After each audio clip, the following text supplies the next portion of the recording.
শুনা না কি আমি এটা ঘড়ী ভাল কৰা দোকান পাম নে এতে নাপাম হে কিয় মোৰ ঘড়ীটো বেয়া হৈছে নে পিন্ধি আছো হাতত মোৰ ঘড়ীটো ভাল কৰি দিবা আৰু ঘড়ী এটিএমখন আনছ নেকি এটিএমখন আনছ ঘড়ী বুলি ক'লে হ'লে এটিয়ে হেম নহয় সেইটো বেগ গেল এটিএম আনছ না আছে কিয় অলপ পইচা ল'বা মানে চুলিখিনি ষ্ট্ৰেট কৰিব লাগবা বহুত কোৱালিটি বেয়া হৈ গৈছে মানে মোৰ চুলি তোমাৰ চুলি এটু ষ্ট্ৰেট লাগে কৰি ল'ম এটু লাগে চুলি শ্যাম্পু অমুক লিপষ্টিক কাজল বাপে প্ৰত্যেক মাহতে ইমান বস্তু কেনেকে কম মোৰ হাঁহি উঠে আৰে লাগে এতিয়া তোমাক মোক ঘড়ীটো বেয়া আৰু আছে ঘড়ী ঘড়ীটো লাগে বেটাৰীটো চেঞ্জ কৰিব লাগিব পইচা নাই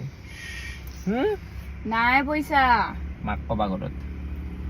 আৰে মই মাক কিয় কম মায়ে মোক তোমাৰ লগত বিয়াই দিছি মায়ে ৰেছপন্সিবিলিটি খতম মায়ে মোক এৰি দিছি সাৰ কৰো তুমি সাৰ নেকি এৰাই দিছি যি আগে চাহে যাই থাকিম মানে